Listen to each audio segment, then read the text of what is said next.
పాడి కౌశిక్ రెడ్డి అరెస్టు తర్వాత Hanumakonda Subedari police station ముందు ఒక్కొక్కసారి ఆందోళనకరమైనటువంటి వాతావరణం అయితే నెలకొంటుంది. ప్రస్తుతానికైతే ఇక్కడ కొంతమంది బీఆర్ఎస్ నాయకులు ఇక్కడ సీఎం దిష్టిబొమ్మ దహనం చేయడానికి కూడా వచ్చినటువంటి పరిస్థితి. ప్రస్తుతానికైతే ఇక్కడ మొత్తం ప్రభుత్వ విధానాలు నిరసిస్తూ కూడా కొంత ఆందోళనకరమైనటువంటి వాతావరణం నెలకొంది. ప్రస్తుతానికి ఇక్కడ నాయకులు కూడా బీఆర్ఎస్ కార్యకర్తలు ఇక్కడికి వచ్చినటువంటి పరిస్థితి. ప్రస్తుతానికి ఎట్లాంటి పరిస్థితులు ఒకసారి మనం చూసేటువంటి ప్రయత్నం చేద్దాం.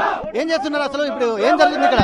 రాష్ట్ర ప్రభుత్వం కాంగ్రెస్ పార్టీ ఇలా కావాలని బీఆర్ఎస్ నాయకులని అక్రమంగా అరెస్ట్ చేస్తా ఉంది.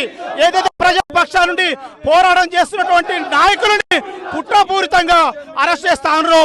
మొన్నటిగా కేటీఆర్ అరెస్ట్ చేశారు.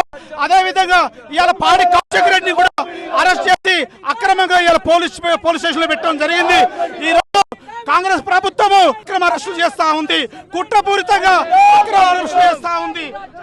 ప్రస్తుతానికైతే ఇక్కడ ఎవరైతే ఆందోళనకు పాల్పడారో వీళ్ళందరినీ కూడా అరెస్ట్ చేస్తున్నటువంటి విజువల్స్ మనం చూస్తున్నాము. ఇప్పటి వరకు పోలీస్ స్టేషన్ దగ్గర ఉన్నటువంటి వాళ్ళందరినీ కూడా ఇక్కడ అరెస్ట్ చేసేటువంటి ప్రయత్నం జరిగింది. ఇక్కడ దిష్టిబొమ్మ దహనం చేస్తున్నాము. అందులో పోలీస్ స్టేషన్ ముందే ఇక్కడ దిష్టిబొమ్మ దహనం చేసేటువంటి కార్యక్రమం శ్రీకారం చుట్టడంతో కొంత ఇబ్బందికర వాతావరణం అయితే నెలకొంది. ఇప్పటి వరకు ఒక్కొక్కరిగా పోలీస్ స్టేషన్ కు అంటే లోపలి ప్రెమిసెస్ వరకు కూడా లోపలికి వెళ్ళనీయకుండా బారికేడ్లు కూడా మోహరించినటువంటి పరిస్థితి. ఇప్పటి వరకు చూసినట్టయితే ఒక్కొక్కరిగా ఇక్కడికి ఏ రూపంలో ఆందోళన ఉంటుందో తెలియదు. ఇప్పటివరకు చెప్తున్నారు గతంలో కూడా అరెస్టు చేసేందుకు భయపడేది లేదన్నటువంటి ఒక ఆందోళన మాత్రం వీళ్ళలో కనపడుతుంది. ఇక్కడ ఉన్నటువంటి బీఆర్ఎస్ నాయకులు కూడా చెప్తున్నారు అరెస్టులు మాకు కొత్త కాదు, ఉమ్మడి సమైక్య రాష్ట్రంలోనే తాము అనేక పరిస్థితులకు ఎదురొడ్డామన్నటువంటి ఒక సూచనలు కూడా గతంలో చేశారు. కానీ ప్రస్తుతానికైతే ఇట్లాంటి అరెస్టులకు మేము భయపడేటువంటి పరిస్థితి లేదని చెప్పి ఇక్కడ బీఆర్ఎస్ నాయకులు చెప్తున్నారు.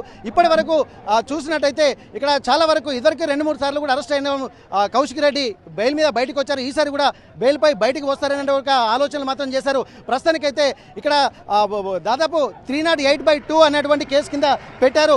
అది నాన్ బెయిలబుల్ కేసు కింద కాకుండా అరెస్ట్ చేసినటువంటి స్టేషన్ బెయిల్ ఇచ్చే విధంగా ఉంది. కాబట్టి స్టేషన్ బెయిల్ ఇవ్వకుండా ఒక ప్రణాళికాబద్ధంగా కొత్త సెక్షన్లు కూడా పెట్టి ఇక్కడ పోలీస్ స్టేషన్లో 2 రోజులు ఉంచేటువంటి ప్రయత్నం చేస్తున్నారని చెప్పి బీఆర్ఎస్ నేతలు కూడా ఆరోపిస్తున్నారు. దానికి సంబంధించి లీగల్గా కూడా వాళ్ళ అడ్వకేట్లను తీసుకొచ్చినటువంటి నేపథ్యంలో వాళ్ళు కూడా ఏం చేయలేనటువంటి పరిస్థితి. ఎందుకంటే నాన్ బెయిలబుల్ అరెస్ట్ చేసినప్పటికీ కూడా కొన్ని ఎగ్జామ్షన్స్ ఉంటాయి. కానీ ఇప్పుడున్నటువంటి పరిస్థితి అంటే 7 సంవత్సరాల లోపు అయితేనే ఇది వర్తిస్తుంది. కాబట్టి ఇక్కడ 10 సంవత్సరాలు జైల్లో ఉండే విధంగా అక్కడ ఉన్నారు. కాబట్టి ఖచ్చితంగా జ్యుడిషియరీకి వెళ్లాల్సినటువంటి అవసరం ఉంటుందన్నటువంటి ఒక సూచనలు కూడా ఇక్కడ అడ్వకేట్స్ చేయడంతో విధిలేని పరిస్థితిలో పాడి కౌశిక్ రెడ్డి ఖచ్చితంగా 2 రోజుల పాటు జైల్లోనే ఉండేటువంటి అవకాశం అయితే కనిపిస్తుంది. దీనికి సంబంధించి అన్ని ప్రయత్నాలు కూడా చేస్తున్నారు. సిపి గారిని కలిసిన తర్వాత ఈ సెక్షన్ల కింద కేసులు పెట్టిన తర్వాత తాము చేసేది ఏం లేదు కాబట్టి లీగల్గా ప్రొసీడ్ కావాలని చెప్పి సిపి గారు కూడా బీఆర్ఎస్ నాయకులకు విజ్ఞప్తి చేసినటువంటి పరిస్థితి. ఇక్కడ పోలీస్ స్టేషన్లో ఉన్నంత వరకు ఏదో ఒక రూపంలో ఆందోళన జరుగుతూనే ఉంటుందన్నటువంటి ఒక ఆలోచనలతోటి పోలీసులు కూడా భారీగా మోహరించారు. అనుకున్నట్టుగానే